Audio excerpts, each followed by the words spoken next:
सामान्य विज्ञान जीवन की मूलभूत इकाई से क्वेश्चन करेंगे। टोटल 34 प्रश्न जो आपके एग्जाम में पूछे जाएंगे।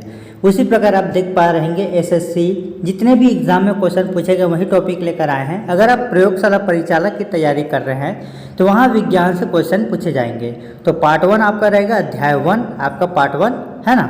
तो कोशिका के वैज्ञानिक अध्ययन को क्या कहा जाता है? तो साइटोलॉजी कहा जाता है। मानव शरीर में कोशिकाओं की खोज किसने की? जो हमारा मानव शरीर है वो कोशिकाओं की खोज किसने की है? तो आपका आ जाएगा रॉबर्ट हुक। कब? 1665 में। ठीक है, 1665 में मानव शरीर में कोशिकाओं की खोज की है। नेक्स्ट टॉपिक है, सभी क्वेश्चन आपके यूपीएससी, पीएससी, एसएससी जितने भी प्रश्न पूछे गए वहाँ से क्वेश्चन लिया गया है। एनसीईआरटी का क्वेश्चन अगर ये टॉपिक पढ़ लेते हैं तो कोई भी एग्जाम आपका क्लियर हो जाएगा। ब्रिटिश वैज्ञानिक ने खाली स्थान यानी कि यहाँ पर पूछा गया है 1665 में कोशिका की खोज किसने की? याद रखना, अगर कभी भी एग्जाम में पूछा जाएगा 1665 ब्रिटिश वैज्ञानिक कोशिका की खोज तो आप बताएंगे रॉबर्ट हुक ने। ठीक है, रॉबर्ट हुक ने। अगर देखिए रॉबर्ट हुक आपका 1665 है तो 1674 में आपका आएगा लुवेनहाक। ये आपका आ जाएगा लुवेनहाक का 1674 में किसकी खोज की थी? कोशिका की ही खोज की थी, लेकिन 1674 में। 1665 में रॉबर्ट हुक ने। ठीक है, ये आपका तालाब में खोज की थी, तालाब के जल में जीवित कोशिकाओं के लिए। ठीक है, रॉबर्ट हुक ने कोशिकाओं की खोज उन्हें किसमें देखकर की गई थी? तो यहाँ पर पूछा गया रॉबर्ट हुक ने कोशिकाओं की खोज किसके देखकर की गई थी? तो आपका 1665 में किसकी खोज को देखकर की गई थी? तो पतली कार्क के टुकड़े को देखकर। ठीक है, पतली कार्क के टुकड़े को देखकर। कौन सी कोशिका? प्याज की झिल्ली। ठीक है, उसको क्या कहा जाता है? कोशिका शकरकंद, शल्यकंद। ठीक है, शल्यकंद कहा जाता है। ठीक है, वीडियो आपको पसंद आ रहा है, आई होप कि वीडियो आपको पसंद आया होगा। तो वीडियो को लाइक कर देना और सब्सक्राइब कर देना, अधिक से अधिक शेयर कर देना ताकि ऐसे वीडियो हम आप सभी के लिए ला सकें। लुवेनहॉक ने सबसे पहले स्वतंत्र जीवित कोशिकाओं की खोज किसमें की थी? अभी आपको बताया था 1674 में आपका आएगा लुवेनहॉक ने ये वाला सबसे पहले स्वतंत्र जीवित कोशिकाओं की खोज तालाब के जल में किया गया था। ठीक है, सागर के जल नहीं, तालाब के जल में। आंसर याद रखना, ये आपके 2017 में पूछा गया है। निम्नलिखित में से कौन सी है जो सबसे बड़ी कोशिका है? तो सबसे बड़ी कोशिका आपका यूकेरियोटिक है, उसके बाद सबसे छोटी कोशिका प्रोकैरियोटिक है। ठीक है, लेकिन अगर शुतुरमुर्ग वाला अंडा दिया रहेगा तो आप डायरेक्ट शुतुरमुर्ग का अंडा लगाएंगे, क्योंकि जो कोशिका है सबसे बड़ी कोशिका है शुतुरमुर्ग का अंडा। ठीक है, अगर ये ऑप्शन में नहीं दिया रहेगा तब आप कहेंगे यूकेरियोटिक कोशिका सबसे बड़ी कोशिका है। सभी पौधे एवं जंतु कोशिकाओं से बने हैं, ये तो बिल्कुल सही है, लेकिन कोशिका की जीवन की मूलभूत इकाई है। और हम कौन सा टॉपिक पढ़ रहे हैं? कोशिका से, है ना। तो दिया गया कथन निम्न में से किसका सिद्धांत है? तो कोशिका का सिद्धांत होगा ना जी, जब कोशिका का टॉपिक पढ़ रहे हैं। पूछा गया है सभी पौधे एवं जंतु यानी कि हमारे आसपास के चारों ओर जो जीव जंतु हैं उनकी जो कोशिका की मूलभूत इकाई है वही आपका कोशिका सिद्धांत कहलाएगा। ठीक है, कोशिका सिद्धांत का प्रस्ताव देने वाले वैज्ञानिक का नाम पूछा जाएगा एमजे। याद रखना, एमजे और 3 डे मतलब होता है एमजे श्रीडन और 3 डे थियोडर स्वान ने। याद रखना, ये टॉपिक एग्जाम में पूछा जाता है। एक बार अच्छे से रिवीजन करके जाइएगा वीडियो। कोशिका सिद्धांत का प्रस्ताव देने वाले वैज्ञानिक का नाम है एमजे श्रीडन, है ना। कोशिका सिद्धांत का प्रस्ताव देने वाले, हमारे साथ दोहराते चलिएगा, आपको याद हो जाएगा। पीडीएफ को क्या करोगे? पीडीएफ मैं आपको दे दूंगा, लेकिन उससे पढ़ाई नहीं होता जब तक आप वीडियो में एक बार नहीं देख लेते। वीडियो को एक बार क्या, 1 बार 2 बार 3 बार देखो, यहाँ तक क्लियर हो जाएगा ना, तब बुक को बाद में पढ़ना। पहले आप क्वेश्चन सॉल्व कर लो, उसके बाद बुक पढ़ना। इससे आपको आसानी होगा कि जैसे आप बुक पढ़ोगे ना तो वहाँ से आपको क्लियर माइंड में आ जाएगा, है ना। माइंड में आपका आ जाएगा कि अच्छा हमने क्वेश्चन यहाँ से पढ़ा था, तो इस प्रकार के क्वेश्चन एग्जाम में पूछे जाते हैं। इसीलिए मैं क्वेश्चन करा रहा हूँ आपको पहले, है ना। अगर ऑब्जेक्टिव क्वेश्चन करते हो तो आप ऑब्जेक्टिव क्वेश्चन पहले कर लो, उसके बाद थ्योरी पढ़ना, आपको क्लियर हो जाएगा कि क्वेश्चन कैसे पूछे जाते हैं, है ना। अगर आप थ्योरी पढ़ोगे तो आपको नींद आने लगेगी, फिर अरे क्वेश्चन कहाँ, आपको समझ में नहीं आएगा। अगर आप जो क्वेश्चन पढ़ोगे दिमाग में रहेगा, थ्योरी क्वेश्चन पढ़ोगे तो वहाँ से आपको क्लियर होगा कि ये वाला टॉपिक यहाँ से पूछे गए थे। आप समझ में आई मेरी बात? हाँ। कोशिका सिद्धांत के जो प्रस्ताव देने वाले वैज्ञानिक का नाम है एम.जे. श्रीडन। याद रखना एम.जे. जैसे MJ5 वाला एक वीडियो में डांस वाला आता है ना एम.जे. जो, हाँ समझ गए ना? हाँ चलो, यह किसने प्रस्तुत किया? अब किसने प्रस्तुत किया भाई? देखो क्या बोल रहा है, जीव जंतु एवं पौधे जो कोशिकाओं से बने होते हैं, कोशिका जीवन के मूलभूत इकाई है, कोशिका सिद्धांत है ना। और कोशिका सिद्धांत को किसने प्रतिपादित किया है? एम.जे. श्रीडन और स्वान ने। तो यहाँ पर दिया, अच्छा है, क्वेश्चन घुमा घुमा के पूछेगा है ना। देखिए पूछा गया है कि यह किसने प्रस्तुत किया है कि सभी पौधे एवं जंतु, यानी कि हमारे आसपास की जो जीव जगत है, हमारे जो जंतु है, कोशिका है, वो किससे बने होते हैं? और कोशिका की जीवन की मूलभूत इकाई क्या कहलाती है? कोशिका सिद्धांत कहलाती है। और कोशिका सिद्धांत का प्रतिपादन किसने किया है? तो एम.जे. श्रीडन तथा स्वान ने ही किया है ना। किसने कोशिका का सिद्धांत और आगे बढ़ाया है तथा बताया कि सभी कोशिकाएं पूर्ववर्ती कोशिकाओं से बनी होती है? तो रुडोल्फ विर्चो ने, विर्चो जेई पूर्व केंजे नहीं है ना, याद रखना, विर्चो ने। किसने कोशिका के सिद्धांत को आगे बढ़ाया और यह बताया कि सभी कोशिकाएं पूर्ववर्ती कोशिकाओं से बनी होती है? तो रुडोल्फ विर्चो ने। एक बार फिर से दोहरा देता हूं मैं आपको, किसने कोशिका सिद्धांत को आगे बढ़ाया? ऐसा कौन सा है जो कोशिका सिद्धांत को, ऐसा कौन, किसका नाम है जो कोशिका सिद्धांत को क्या किया है? आगे बढ़ाया है और यह भी बताया है कि जो सभी कोशिकाएं होती है पूर्ववर्ती कोशिकाओं से बनी होती है। जैसे कि हमने आपको बताया, जो पूर्ववर्ती का मतलब है पहले से जो कोशिकाएं बनी होती है वो एक ही कोशिका रहती है, चाहे जीव हो, जंतु हो, पौधो हो, चाहे प्याज की झिल्ली हो, है ना।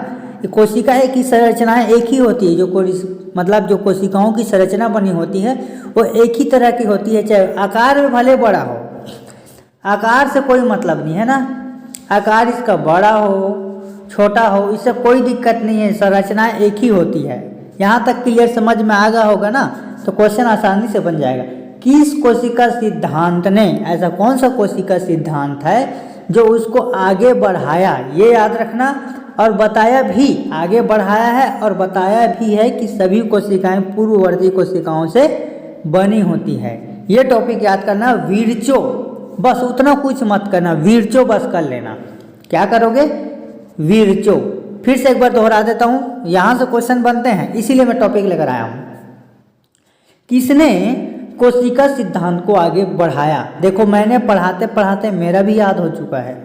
ऐसा कौन सा कोशिका सिद्धांत को आगे बढ़ाया है ना, कौन सा वैज्ञानिक ने, है ना, कौन सा वैज्ञानिक है जो कोशिका सिद्धांत को क्या कर रहा है? आगे बढ़ाया भी है और आगे बताया भी है कि कोशिकाओं की जो पूर्ववर्ती कोशिका बने होती, कोशिकाएं जो होती है ना पूर्ववर्ती कोशिकाओं से बनी होती है, विर्चो ने, है ना, विर्चो। ऐसा और कैसे समझाऊंगा भाई, हैं? वीडियो मेरा पसंद आ रहा है तो वीडियो को ना लाइक कीजिएगा। आप लोग लाइक नहीं करते यार, मज़ा नहीं आएगा। जितने ज़्यादा लाइक करोगे ना उतना ज़्यादा हमें कॉन्फिडेंस लगेगा। ओवर कॉन्फिडेंस नहीं बात कर रहा हूँ मैं ना, सिर्फ कॉन्फिडेंस। ओवर कॉन्फिडेंस के चक्कर में मत रहना, मैं आपको बार बार कह रहा हूँ, है ना। मेरा ये याद हो गया, आएगा, ऐसा नहीं है। मेरी वीडियो देखते रहिएगा और भी बाकी का वीडियो देखिए। मैं नहीं कह रहा हूँ कि मेरा ही वीडियो देखो, है ना। आपको पसंद आ रहा है, कंटिन्यू कीजिएगा। निम्नलिखित में कौन सा जीव कोशिका सिद्धांत अनुरूप नहीं है? तो आप हमेशा याद रखना, वायरस जो है ना, निम्न में से ऐसा कौन सा जीव है जो कोशिका सिद्धांत के अनुरूप नहीं है? तो कोशिका सिद्धांत के अनुरूप नहीं है तो वायरस यानी कि विषाणु, जबकि एक मिनट ना, जबकि आपका बैक्टीरिया, कवक और पौधे क्या है? कोशिका सिद्धांत के अनुरूप हैं। यहाँ पर अनुरूप नहीं है तो डायरेक्ट वायरस जो होता है ना आपका विषाणु, हाँ, वो कोशिका सिद्धांत का अनुरूप नहीं है। प्रोकैरियोटिक कोशिका में निम्न में कौन सा भाग नहीं होता? तो प्रोकैरियोटिक में आपका नाभिक केंद्र नहीं होता, क्योंकि उसमें क्या होता है? प्रोकैरियोटिक में राइबोसोम होता है, कोशिका झिल्ली होता है, डीएनए होता है, आरएनए, डीएनए। आरएनए और डीएनए की क्लास में कराऊंगा, कंटिन्यू करते रहिएगा, ठीक है। आरएनए, डीएनए और कोशिका झिल्ली, यानी कि जो प्रोकैरियोटिक कोशिका में निम्न में कौन सा नहीं होता पूछा गया है, तो ये नाभिक केंद्र नहीं होता, बाकी आरएनए, डीएनए और कोशिका झिल्ली होती है। ये आपका SSC, CPO, UPSC, geology, optical सभी क्वेश्चन एग्जाम में पूछे गए हैं। हो सकता है आपके प्रयोगशाला परीक्षक में पूछा जा सकता है ना। तो प्रोकैरियोटिक कोशिकाएं इनमें से कौन सा नहीं है बताएंगे, तो नाभिक केंद्र नहीं है। बाकी क्या है, प्रोकैरियोटिक कोशिका पर आरएनए है, डीएनए है और कोशिका झिल्ली है, और क्या बताएं आपको, हैं ठीक। प्रोकैरियोटिक कोशिका निम्न में किस प्राणी जगत में पाई जाती है? आप देखिए किस प्राणी में, मोरेना जगत प्राणी, आप सभी पढ़े हैं मोरेना जगत प्राणी, ठीक है, मोरेना जगत प्राणी ये आपका आएगा।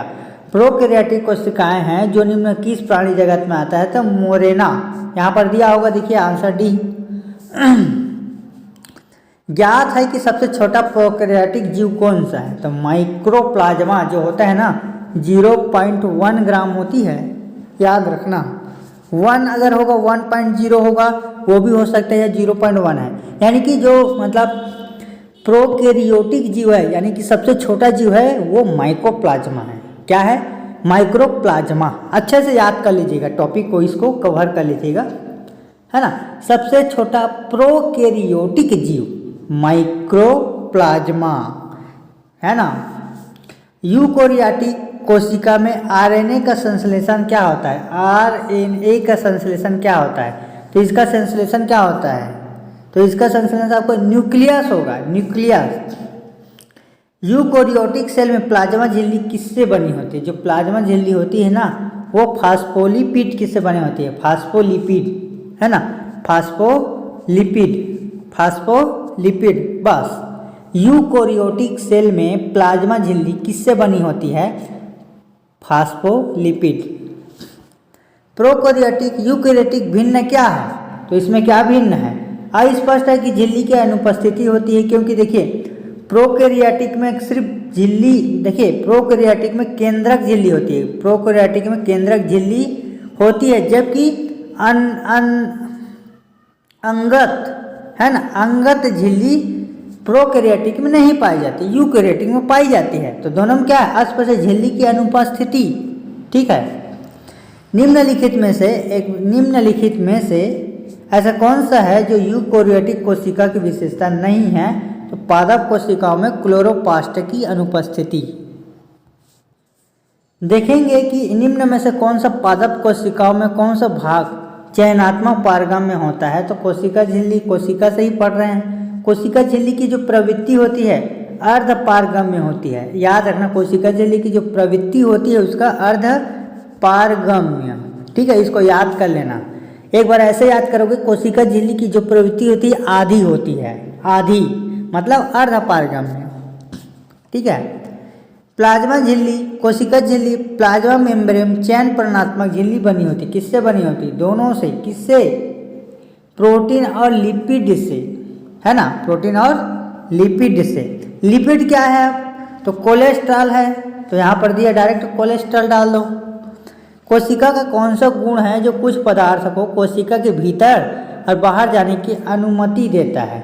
तो ये आपका आ जाएगा प्लाज्मा झिल्ली जो है ना, कोशिका का कौन सा गुण धर्म है जो पदार्थ को कोशिका भित्ति तथा बाहर आने जाने की अनुमति देता है। याद रखना, कोशिका से संबंधित जितने भी क्वेश्चन बनते हैं ना एग्जाम में पूछे जाते हैं, तो कोशिका का कौन सा गुण है, मतलब कोशिका का ऐसा कौन सा गुण है जो पदार्थ को कोशिका के भीतर, जो पदार्थ है आपका कोशिका के भीतर और बाहर आने जाने की अनुमति देता है? प्लाज्मा झिल्ली, याद रखना, है ना। जीव द्रव नहीं होगा बेटा, यहाँ पर प्लाज्मा झिल्ली होगा।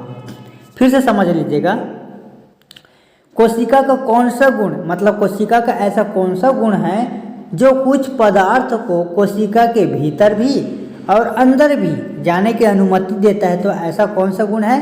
तो प्लाज्मा झिल्ली, ठीक है। कोशिका का कौन सा गुण है? प्लाज्मा झिल्ली। किसी प्रक्रम द्वारा कुछ पदार्थ जैसे कार्बन डाइऑक्साइड, ऑक्सीजन कोशिका झिल्ली के आर पर जा सकते हैं। कौन से जा सकते हैं? विसरण द्वारा। विसरण, उच्च सांद्रता के क्षेत्र में उसकी कम सांद्रता वाले क्षेत्र के तरफ एक कोशिका झिल्ली के माध्यम से होने वाले अणुओं के संचलन को क्या कहते हैं? तो इसको सक्रिय आवागमन कहते हैं। यानी कि देखिए उच्च सांद्रता के क्षेत्र उसके कम सांद्रता वाले क्षेत्र के तरफ एक कोशिका झिल्ली के माध्यम से होने वाले अणुओं के संचालन उच्च से और निम्न से, इसको बस याद रखना। बस उच्च से निम्न मतलब देखिए उच्च सांद्रण के क्षेत्र से उसकी कम सांद्रण के क्षेत्र की तरफ एक कोशिका झिल्ली, ये जो कोशिका झिल्ली है, ठीक है, ये आपका कोशिका झिल्ली के माध्यम से होने वाले अणुओं के संचलन को, ठीक है, अणुओं के संचलन को सक्रिय आवागमन कहते हैं। एक बार फिर से समझिएगा, उच्च सांद्रण के क्षेत्र से उसकी कम सांद्रता वाले क्षेत्र, उच्च सांद्रण के क्षेत्र से उसकी कम सांद्रता वाले यानी निम्न सांद्रता के क्षेत्र की तरफ एक कोशिका झिल्ली के माध्यम से, ये जो कोशिका झिल्ली है आपका, इसके माध्यम से जो अणुओं का संचलन होता है उसको सक्रिय आवागमन कहते हैं। निम्न में से कौन सा जो लगभग प्रत्येक कोशिका में पाया जाने वाला गुण नहीं है? तो आप बताएंगे कोशिका भित्ति, जो हर कोशिका में नहीं पाया जाता, ठीक है। पादप कोशिका, वनस्पति कोशिका भित्ति मुख्यतः किससे बनी होती है? तो आप बताएंगे सेल्यूलोज, है ना, सेल्यूलोज। पादप कोशिका, वनस्पति कोशिका भित्ति, जो कोशिका भित्ति होती है वो सेल्यूलोज से बनी होती है, ठीक है। किससे बनी होती? सेल्यूलोज से।